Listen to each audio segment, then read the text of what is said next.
Hey y'all, hope you're doing good today. So I'm going to try the microphone and hopefully it will do its job. So we should be in business here. We got a blue light, should be ready to go. Um, I like to flip through my Bible as I've shared with you all and just kind of see what message pops out at me.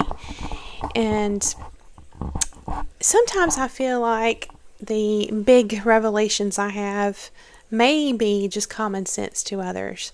And so that sort of makes me hesitate, like, is this really worth sharing or not? But the fact that it was a revelation to me means that there has to be someone else out there who will benefit from the message. So I hope that you get something from it. Hope you enjoy it. And I'm still trying to wake up. I don't know. It was one of those mornings where I woke up in the middle of a dream, or I was woken up in the middle of a dream, and I was sleeping really, really heavy. So, ironically, I'm trying to make sure I get plenty of hydration, and I also have a good amount of caffeine as well, and which is working against that hydration. I think it actually it's a, what do they call it, a diuretic, and so you have to replenish with water. Anyway, I'm not sure which one really energizes you more, is my point. Sometimes I think plain water is more energizing. I think we can get dehydrated and not really recognize it, and it just manifests as being tired when really we just need some water. But anyway, that's what's going on with me this morning.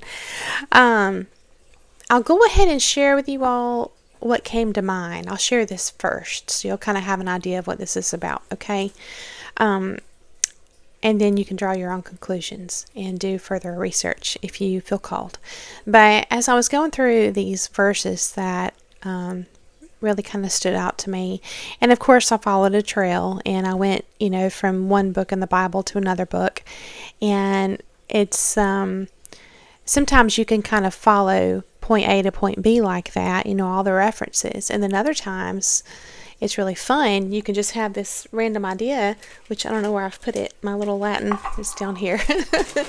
You can just kind of follow your instinct too, and that will actually land you on another point that is relevant to where you are being guided. And so your intuition is a big part of that, and I encourage you to listen to that as well as you're doing your studies, right?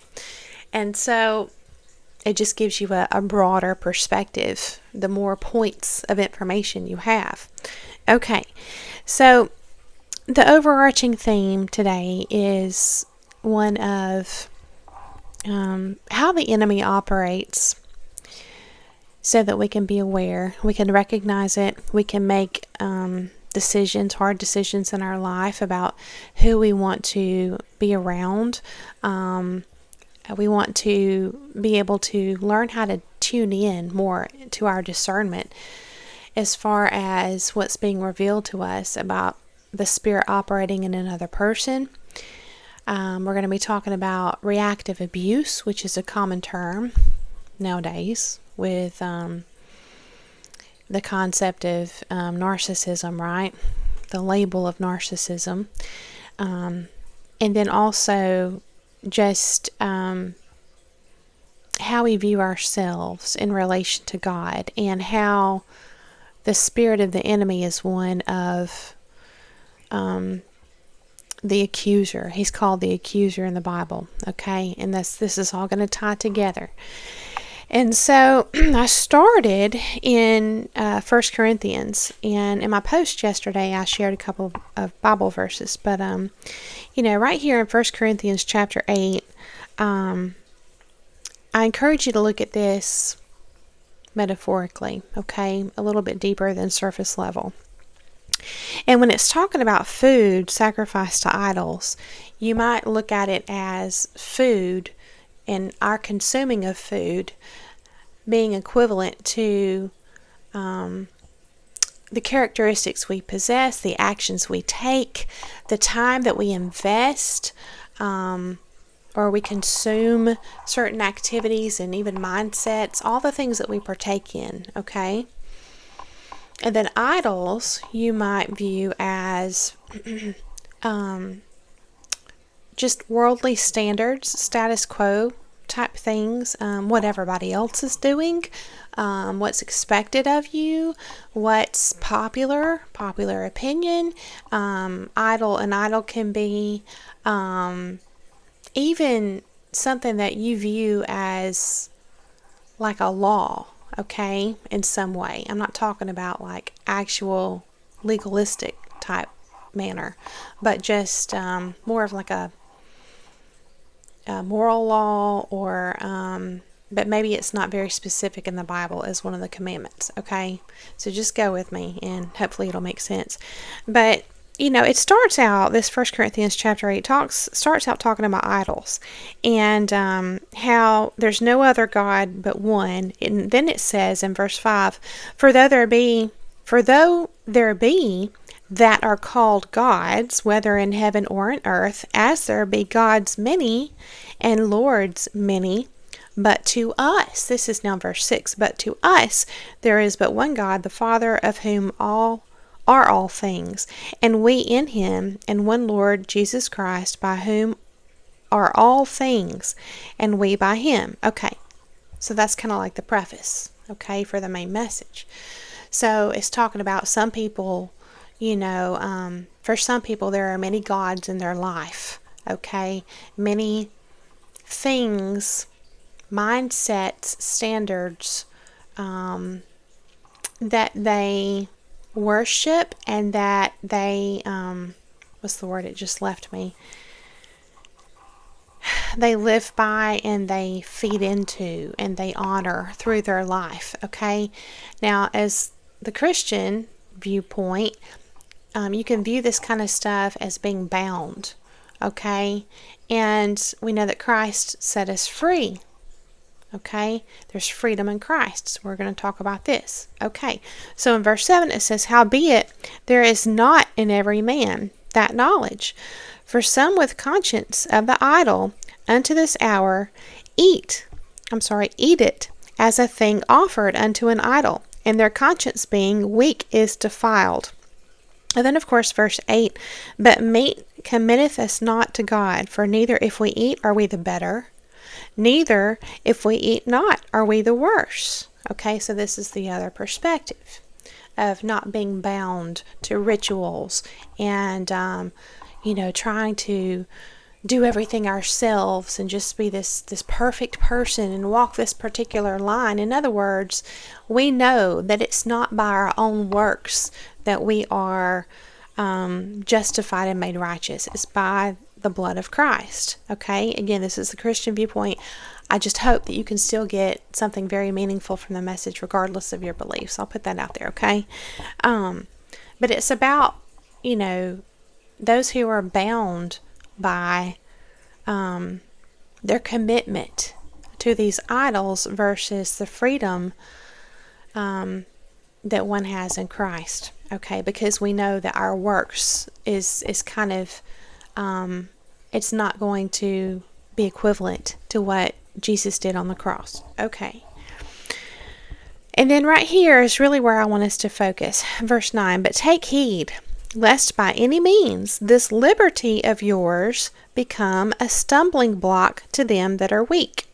Okay.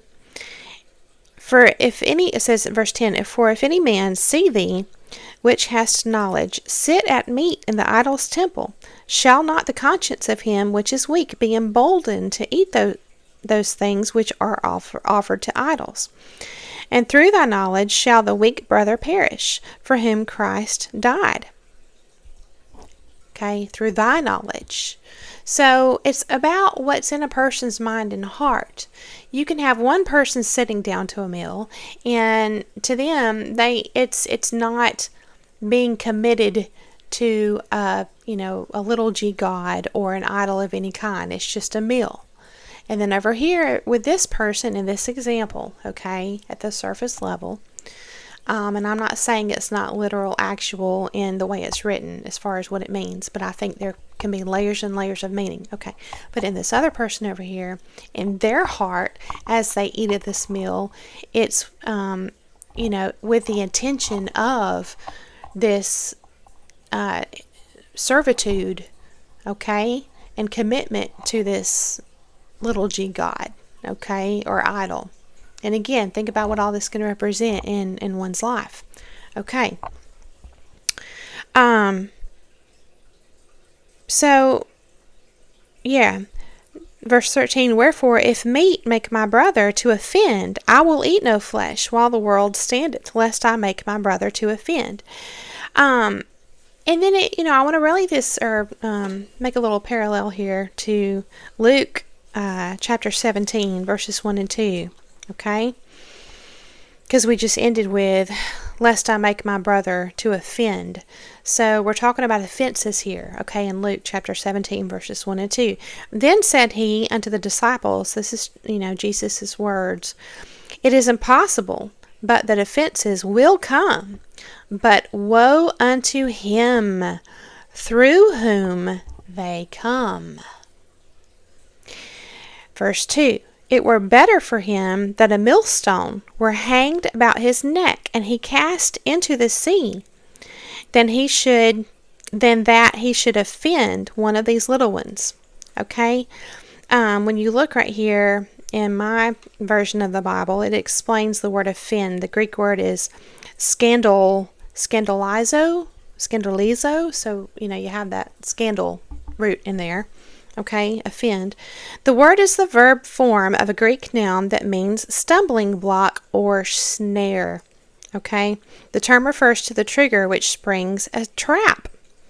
In the New Testament, it means anything that hinders someone from doing what is right or causes one to sin or fall away from the faith. Okay, Jesus emphatically warns that stumbling blocks are sure to come our way. Nevertheless, he condemned those who put stumbling blocks in the way of believers.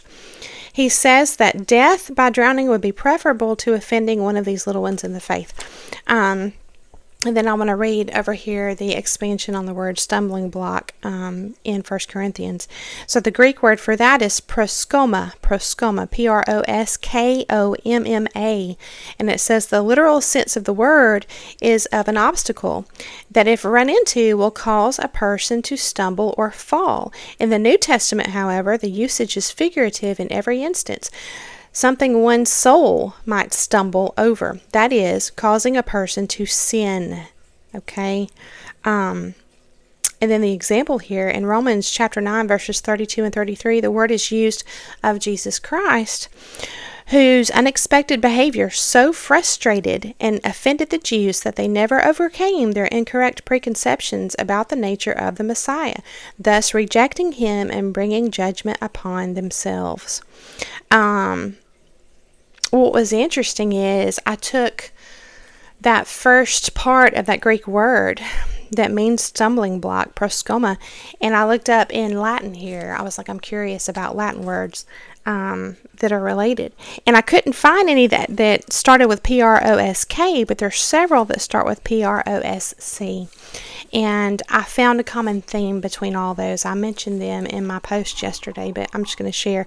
So the English equivalent to the words that begin P-R-O-S-C in Latin are stage, okay, to criticize harshly, to advertise or proclaim, okay, or talk about or gossip, you might say, and notice of outlawry, okay, to outlaw something.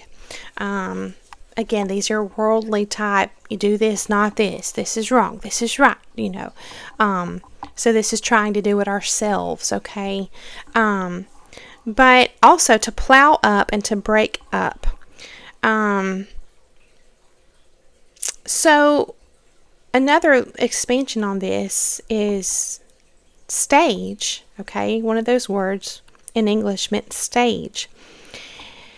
What's interesting is then if you go to the English word stage in this dictionary, you can get a different Latin word, okay? Because we know sometimes words can have multiple meanings, and you can just kind of follow down this path, which is really interesting. So if you look up stage over in the English part of this dictionary, it gives you a different Latin term. And it basically means scene, okay? But it's spelled S-C-A-E-N. But also it means pretense. When you look up the definition of pretense, it means an attempt to make something that is not the case appear true, or a false claim. Okay? So this is something that I feel like if you just really enjoy digging deep in your research and your study, you could do that with this. And I don't know how much further I'm going to go into this, but I just wanted to bring this to your attention because this has the spirit of the enemy all over it. All over it. And it's, again, he's described in the Bible as the accuser. Okay? So if you think about, let's go ahead and tie this in to this modern day term that we hear a lot, especially related to people who play games. Let's put it that way. I'm not really fond of labels because I think that they can get skewed and misunderstood, and they can start to expand to include other things that, in this person's point of view, this one term can just envelop all this over here, but over here, this person can say, well, that's not true because, you can nitpick and say, well, that has a totally different term over here. And, you can kind of get caught up and distracted by and totally thrown off course with the main idea, the main point, with just silly little debates and arguments and disagreements, and all this can be a distraction, okay? But so I really don't like using those main terms.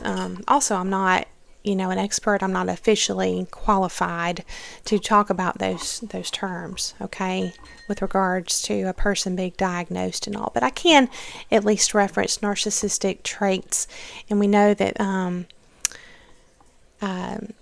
just going to kind of leave that there, and then I'm going to move into the concept of a person who is a schemer, a person who plays games, a wolf in sheep's clothing. These are the types of descriptions that I prefer to use, okay, when I'm talking about people who are operating in the spirit of the accuser, okay, the devil. Now,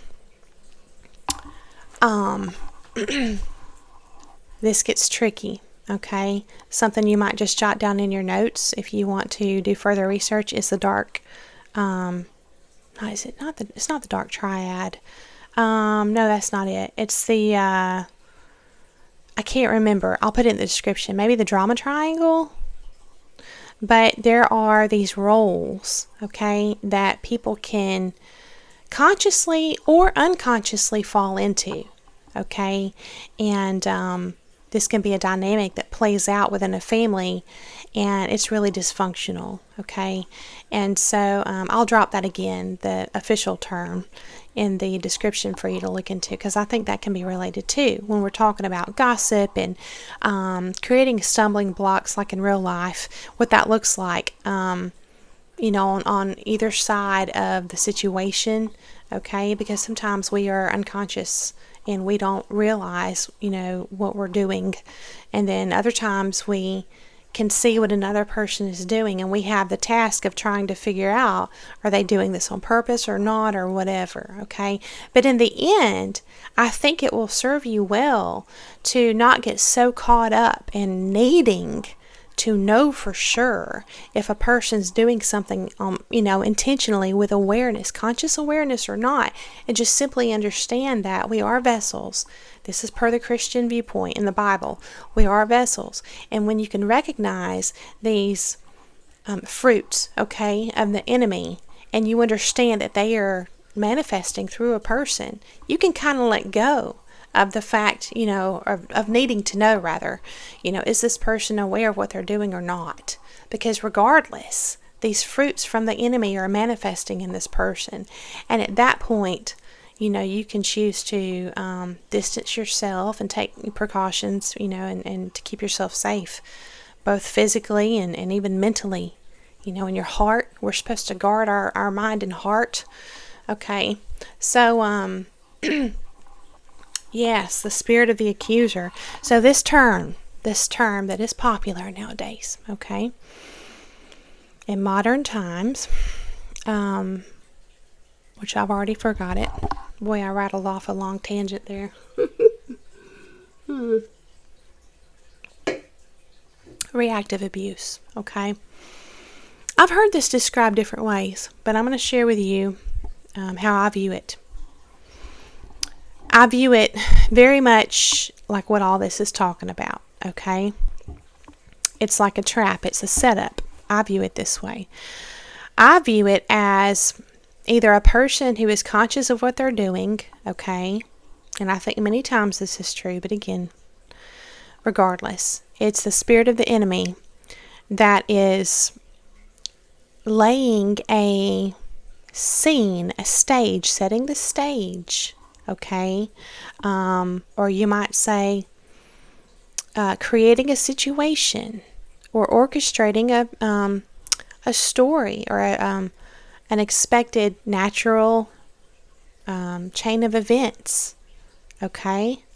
Based on how anybody would react or whatever it is, okay? It's like this trap, okay? Setting this stage. And this is really, you might view it as a game on this person's behalf if they're aware of what they're doing, or regardless, it's, certainly the spirit of the darkness, okay? Satan, the devil, the accuser. Okay, then you have this person over here who's not playing games. What you see is what you get. And if they are unaware, because remember, I'm recalling verses in the Bible right this second, such as, my people perish for lack of knowledge, and wisdom is the principal thing. And with all you're getting, get understanding. Okay? And so we have this person over here, if they are unaware of a scene or a stage being set, a trap being set before them, then they're going to fall into this stuff time and again. But the way it looks in real life is not like falling into a trap of creating or committing a crime per se. It's more of like a moral thing, okay? So when you think of reactive abuse, sometimes it's like someone who's typically very easygoing and kind and very rational and level-headed and balanced can wind up reacting in a negative way out of character, maybe saying some harsh words or yelling or whatever it is. And then the accuser can be like, aha, like, ooh. Or they can react like they're not going to do that openly, okay, on the inside. But openly, they're going to be the victim, playing the victim, which is part of that, I think it's called the drama triangle, okay? They can be the victim. It's like setting everything up for them to be the victim, and then you are now the bad person, okay? The persecutor, which is another part of this triangle. I think it's called the persecutor. And you're like, how did this happen? I didn't mean to say that. And then what happens is, what's the difference here? This person who doesn't play games, that reacted out of character and said some things they regret or whatever, they're left with guilt. They're left with self-condemnation. Okay? I view this as a direct parallel to what we're talking about here in the Bible as far as stumbling blocks, because remember, a stumbling block is causing a person to sin, okay? And Jesus spoke very harshly against that. Very, very harshly against that. So this person is going to be left with guilt. Guilt, it has already been resolved.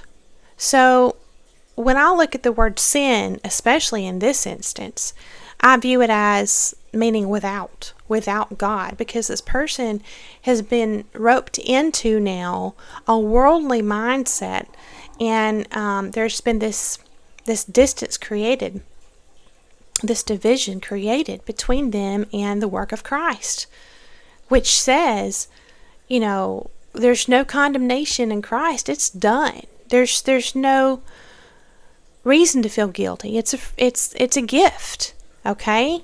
And all we have to do is accept that And we don't have to live in condemnation. That's the freedom.